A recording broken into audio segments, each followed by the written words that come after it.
Ayan, pakita ko lang po yung kinagkukwentuhan namin ni Kongkong kanina. Ito po yung bunga nung doon. Ang lalaki, di ba? Ayan, oh. Sisi na lang yata ito. Wala ba?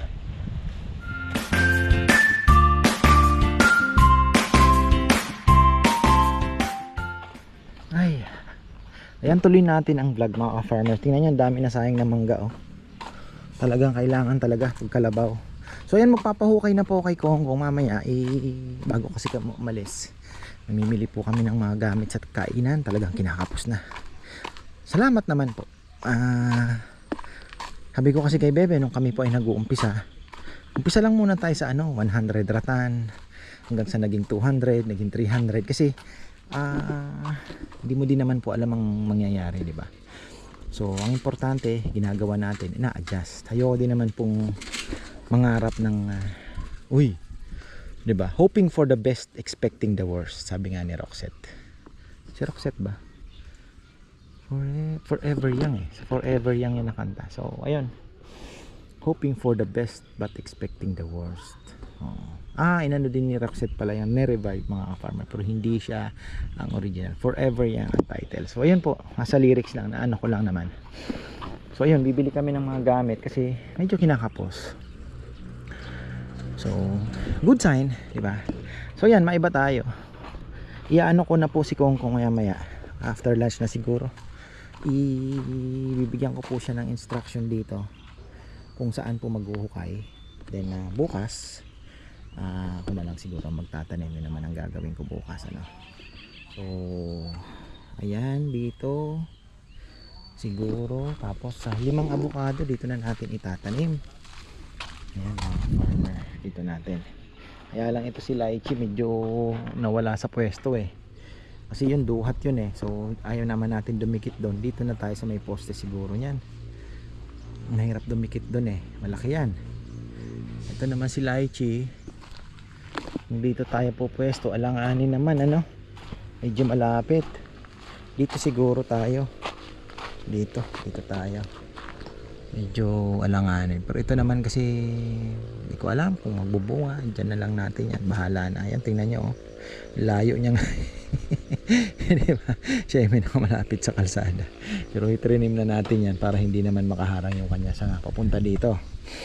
So dito, yung avocado naman ilalapit naman natin dito kasi diba, kahit gumanon siya dito wala namang problema tayong masusungkit mo naman yung bunga niya. So yung ugat naman po niyan hindi naman basta-basta magbabasag kasi ang ilalim nito lupa, wala naman pong harang yan.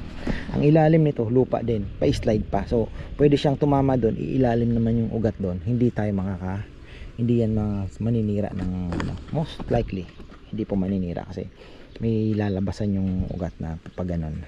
Iga-guide naman yan ang semento, 'di ba? So dito tayo, medyo malapit siguro. Ito may poste yan, Ayan. So kuha tayo ng stick na pang bilog para alam na ni Kongkong. Ayan, ito balak natin tambakan to, malay natin, di ba? Ayan, tatambakan natin, mas maluwag na tatanggalin natin yung mga so ayan, dito tayo. This may almost 2 meters na pagitan sa kalsada. Ayun.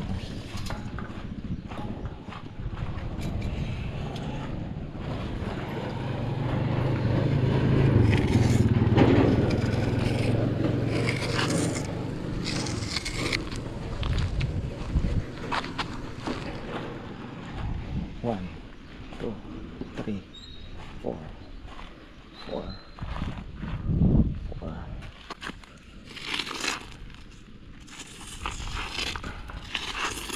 Sumaling 3 pa lang yan.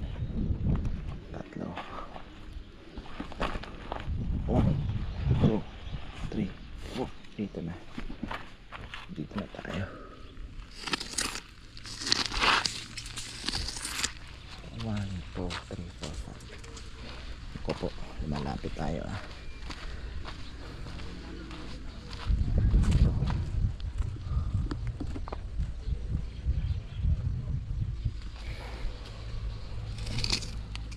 ilalapit na natin. So, lumapit na tayo sa kalsada, pero okay lang naman yan. Hindi tayo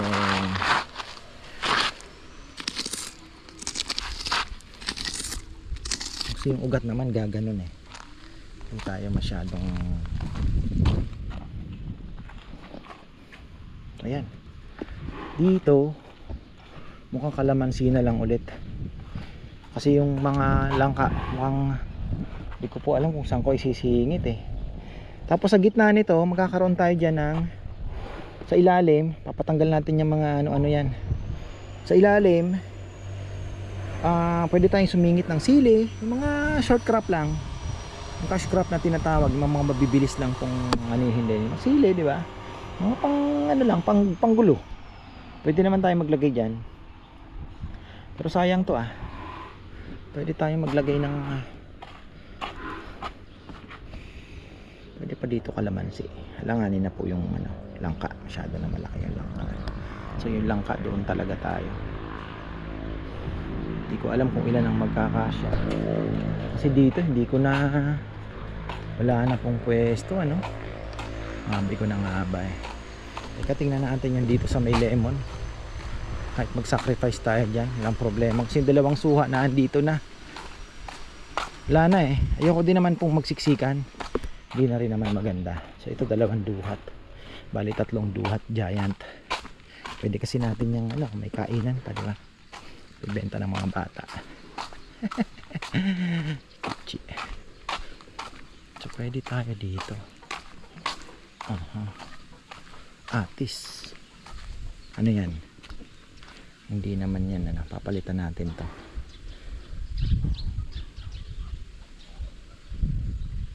Langka. Pwede tayo magsingit ng langka dito. Kung hindi mag-click ang ating lemon, may langka tayo. Or dito, isa dito siguro.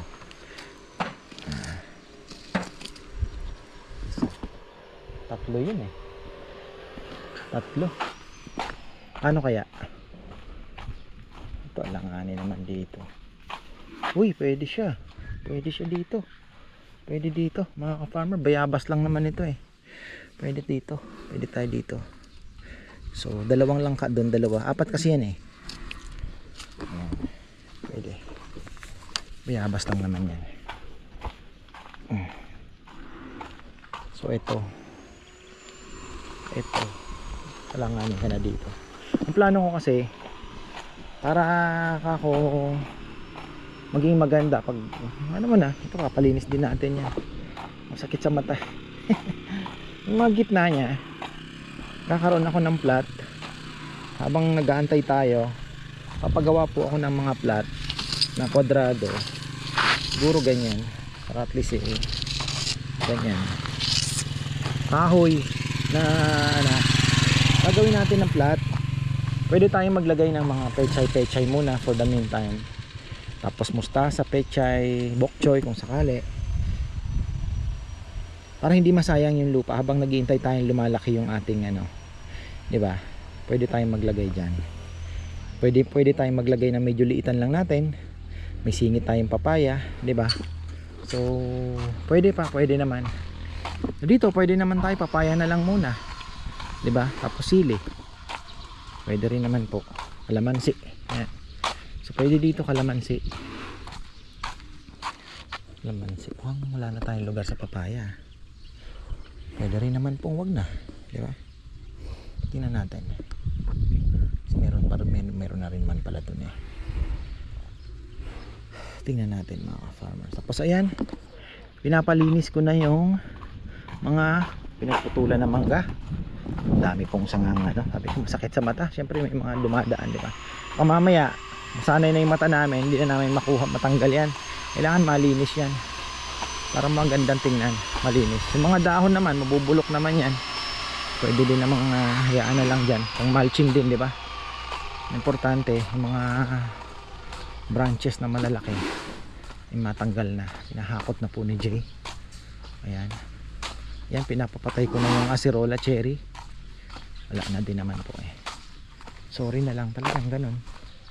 Very good. Ayan na po yung ating rambutan. Ayun yung mulberry, malalaking bunga. Ito yung ating rambutan, 'di ba? Okay naman, okay lang naman siya dyan. Okay lang naman siya. Kasi okay lang siya dyan.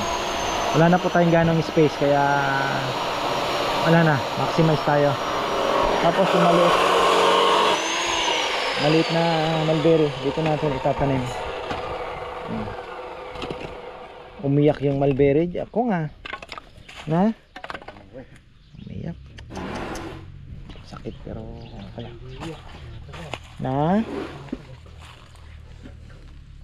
1, 2, 3. Dito tayo. Gaan. Lampak. Dito. Dalawa. Hanggang doon. Pwede dito isa. Doon yung isa. Dito. May mulberry din. Ano? Diyan. Doon ating okay na siguro. Linisin muna natin bago natin iplano yung ano, para sure. Ito nga, mayroon pang mga mangga dito na ano eh. Binili din namin to kay tita. Galing din doon yan. Kasi si Ann, nagpapabili din ng mangga. Ewan kung nakapagtanim na sila doon. Bayabas din siya ano eh. Yan, wala din. Hindi pa ata natatanim.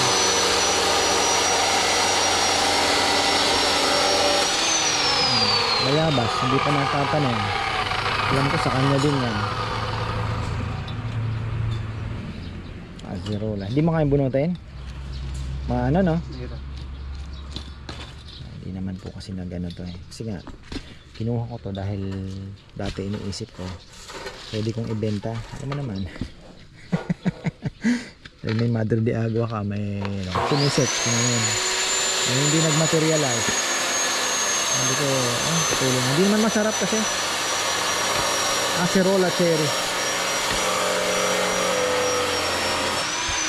Ang langka natin, tinamaan to. Ito kailangan mabaunan. Pag may mga dugo-dugo kong na sa bagay mga hasang na kukuha ako sa palengke. Ito kailangan mabaunan sa mga paligid niya. Para ano siya, tumaba ba yung lupa. Ay yung ano natin. Hindi ko alam kung grafted to eh. Parang galing lang sa buto. Wala akong makitang dugtong nito eh. Wala akong makitang dugtong. Ano? Wala.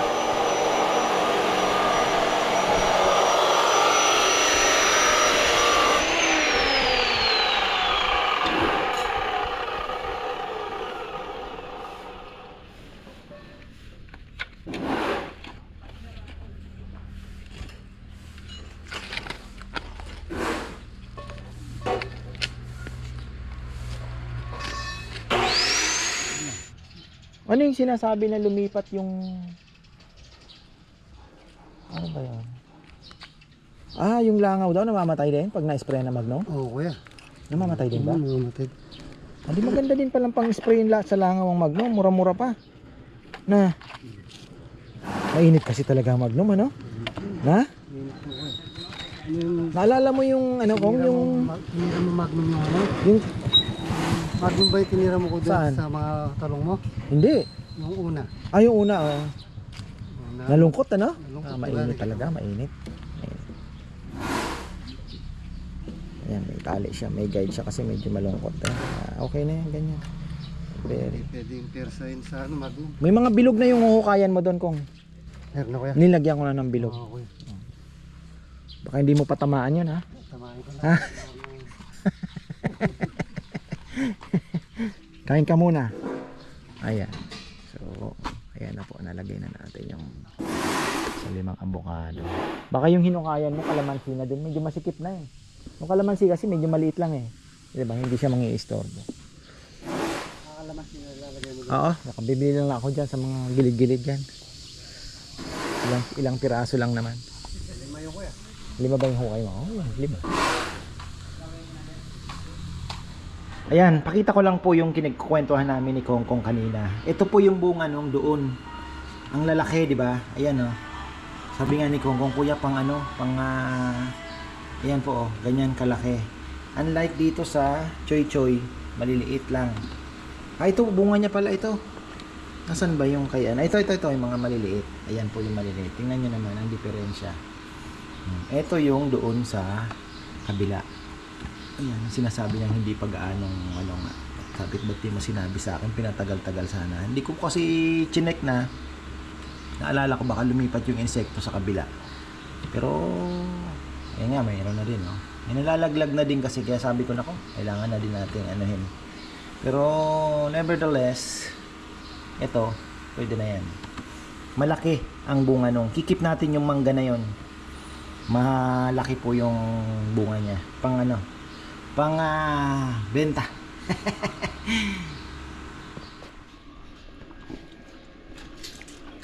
Yan. Silipin natin si Kongkong. Saan na ba si Kongkong? Wala na si Kongkong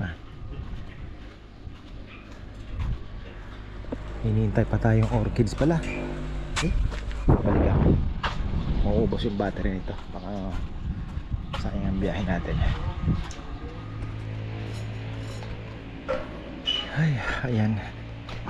Wala pa yung... Saan ba yung maghuhukay? Ayan. So sa tingin ko okay naman. Pagka medyo naka-recover na po siya, siguro mga after siguro 1 month saka na natin bibigyan ng maganda-gandang fertilizer. Maganda talaga, mga organic lang sana. So tingnan natin, baka makakuha tayo ng bawat palengke ko kay din. Yan, tuloy natin. Naputol na naman. Sabi ko na mawawala yung battery. So bawat punta natin sa palengke, pa isa-1 kilo, 2 kilo, lalagyan natin yung mga halaman natin ng mga hasang po ng isda. Magandang fertilizer yon sa tabi-tabi lang ng puno na yan, mga farmer. Plus yung pig's blood nga. Yan, sabi ko. Kuha din tayo every yan. Sabi ko kay Rambo, tuloy-tuloy niya lang yung pagkuha nun at ibabaon natin sa mga halaman. So ito, pag-aanohan natin yan, pagagandahin po natin. Shoutout pala kay Tita Leticia. Naglaway daw siya sa mangga. Tita, napakaasim pero ang sarap pala ng sinigang. Grabe. Sinigang sa mangga, ang sarap. Ay, may natikman ako sa Shangri-La. Di ko makalimutan. Siguro gutom na gutom lang ako no. Sinigang na baka, mga ka-farmer. Pero parang pinirito niya muna ng konti. Pero malambot eh. Galing mga chef doon eh. Sa Garden Cafe. 5 months po tayo sa Shangri-La EDSA. So ayun, yung bar kasi noon nasa loob lang ng pantry. Kaharap lang yung mga kusinero. Kaya ayun, alam mo na. Tagayan dito. That was 2002. So ayun. Sabi sa akin ni Maloney, alala ko pa si Maloney, si Sir Maloney, sabi niya sa akin, Engel, kain ka muna dyan. Ako nagpapakain sa kanya kasi regular ang may mga hawak doon. Ako casual.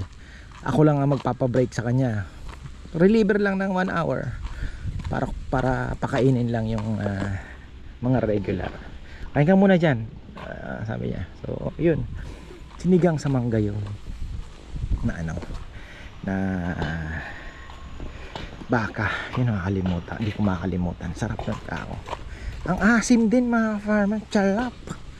Ayan. Basta tayo, eto, happy tayo. Sabi nga ni Brother Maynard, do what makes you happy, brother. Ayan.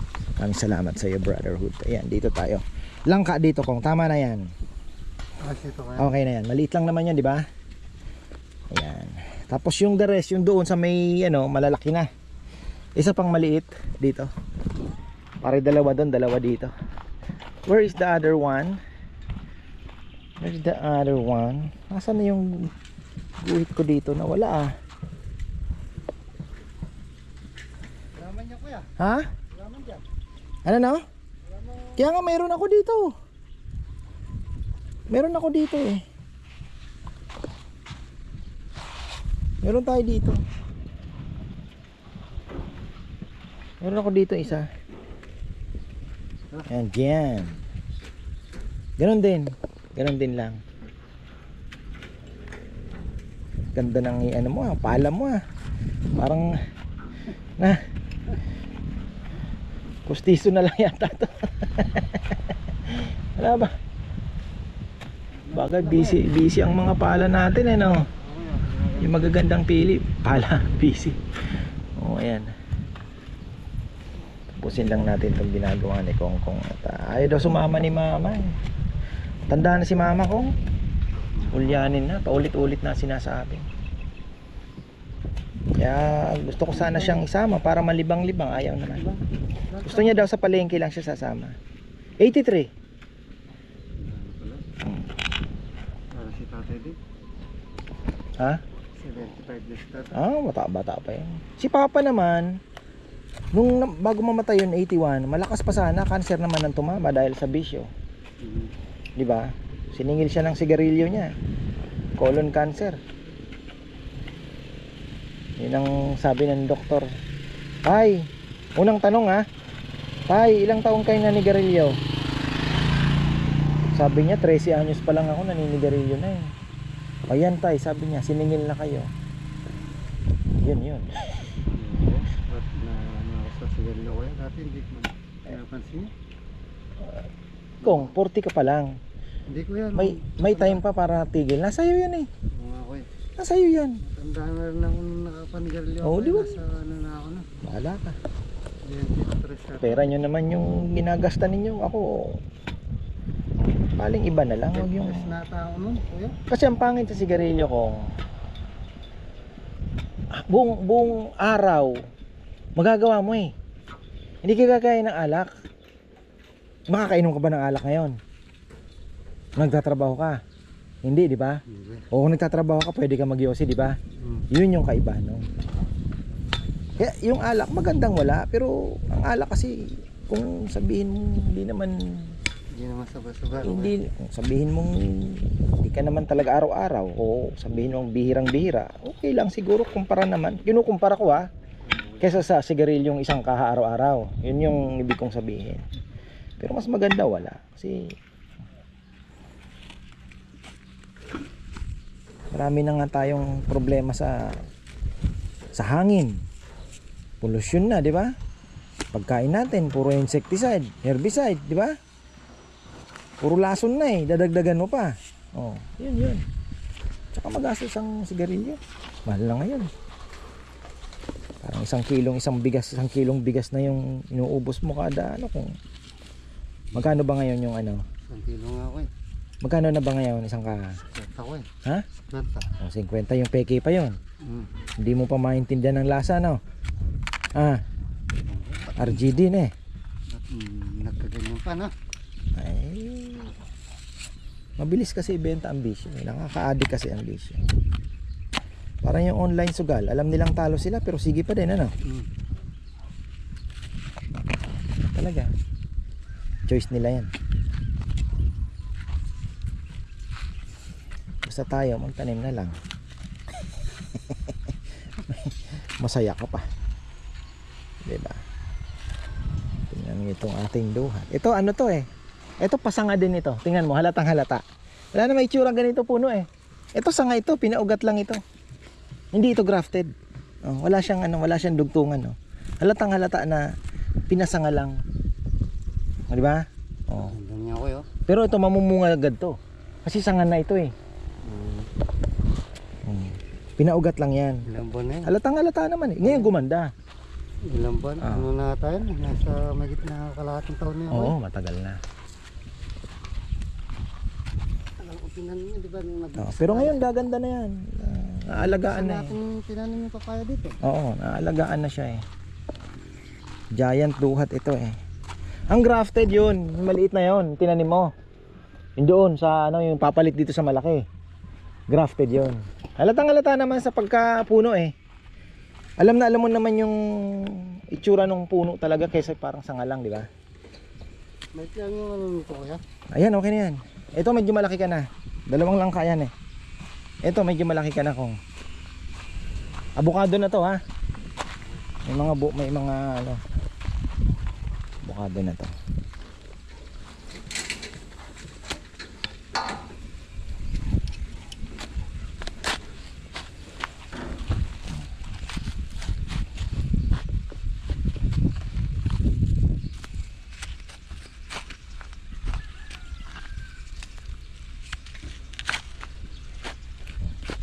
Bali yan, may guhit na yan, baka mawala pa. Yan, may guhit na po. So may mga bilog na to. Ayan, nakabilog na. Pagdating doon hanggang dito eh. Kasi hindi po masyadong kailangan nating ilapit. Kasi i-imagine mo pa rin yung paglaki niya. Kailangan hindi po nagbabanggaan yung mga sanga. So bibigyan siya natin ng allowance na ito dito. So hindi masyadong magbabanggaan. Yun naman yung dikit na dikit. Unang-una mag-aagawan po sa nutrients na ibibigay natin. Pangalawa, hindi po ano yan. So dito medyo malapit. Ang gagawin natin, lahat ng pupunta dito puputulin natin. So ang pipiliin nating sanga is yung papunta dito at papunta doon. So ayan nagkaliwan na tayo. Pwede nating palakihin muna yung sanga hanggang pagdating dito, saka natin siya puputulin. Pipili tayo ng branches naman na papunta doon. Parang sa langka, mabilis lang naman po gawin 'yan. Pipili ka lang talaga. Wala namang mali, walang tama doon. Ibig sabihin, it's your choice sa pruning kung ano yung gusto mo na ititira mo. Dito pwede na tayo ito wala na yan. Hindi na natin lagyan yan. 1, 2, 3, tatlo. Kalamansi. Masyadong malapit ito eh. Pwede rin. 1, 2. Tama-tama itong spacing niya. 3, 4. Nasaan yung isa? Pwede pa pala dito. 5. 5 nga. 5 pang kalamansi. So maganda din po ang kalamansi kasi gamitin yan. Yan po ay gamitin. Hindi na kayo bibili. Malay natin, buko naman ang susunod pag magagata ka, di ba? Meron tayo diyang magandang kudkuran. Ayan. So bukas, ang gagawin ko bukas, wala si Kongkong day off, ako na po ang magtatanim ng avocado. Sabi ko sa kanya, dali niya na dito at ako na ang magtatanim. Diba? Ayos pala.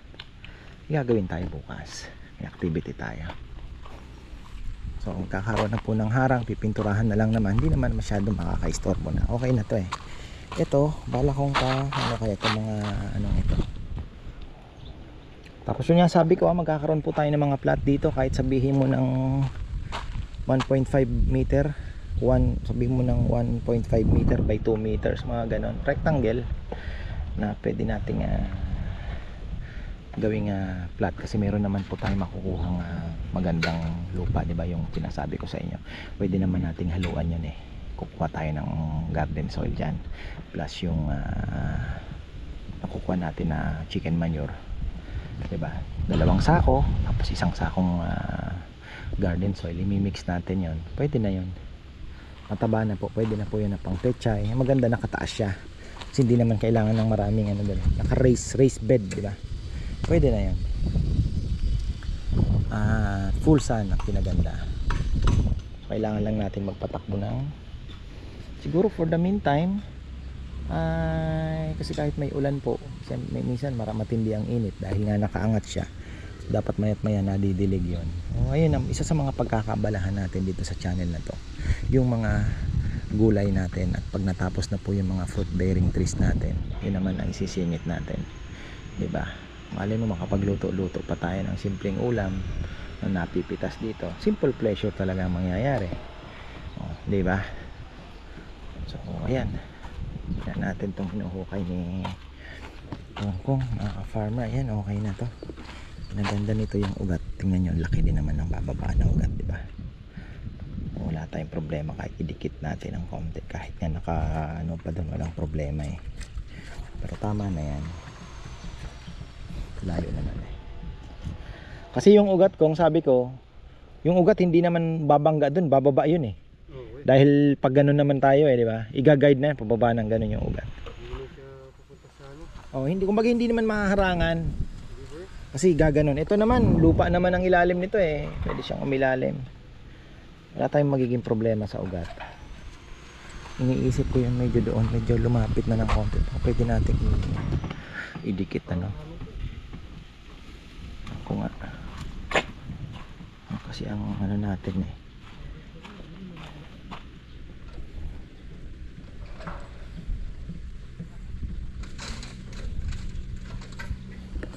lapit-lapit na natin. Hindi naman siguro. Ay. Kasi susundan ni Kong ito eh. Lapit natin ng konti. Kagaya doon, nilapit na natin. Halos gaganon naman yan.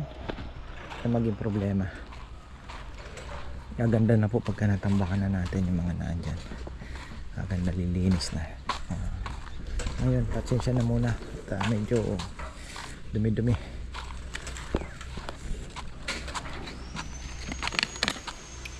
Medyo malaki. Ayos na yan.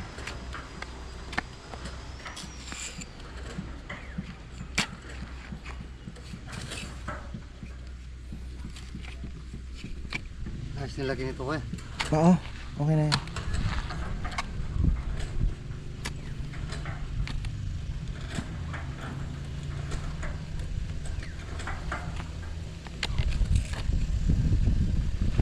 Medyo dagdagan mo lalim kong eh. Tapos kalapate ha, ikaw na muna. Okay. Ha?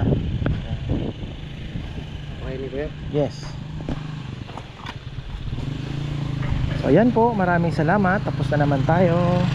Pagtanim na tayo. Bukas magtatanim po tayo. At checkin ko pala muna to. Baka po tayo ay may lumaki-laki na bunga. At mayroon na tayong mga prospects na makikitang medyo good sign mga ka-farmer. That's a good sign. Kailangan natin tong bombahan. At may malalaglag pa dyan, pero kailangan natin bombahan yan para hindi na po matusok. Malalaglag yan po yan pag yan ay natusok. So ayan, mga good sign. Makikita tayo kasi hindi naman natin nakikita yan eh. Mga green yan eh, farmer. Ayan. Oh, malalaglag pa dyan, pero ibig sabihin ay mayroong nagtuloy. Ayan, very good sana po ay marami. Maganda naman pala. Dami na laglag ay sana naman meron dito, meron mga ilan-ilan. Sabi ko nga 10 lang eh. Ayan, tingnan natin. I-spray ulit tayo ng insecticide niyan bukas siguro na. Medyo busy tayo ngayon. Okay, so ayan, marami pong salamat at magandang buhay. Tingnan nyo, nalaglag medyo malalaki na.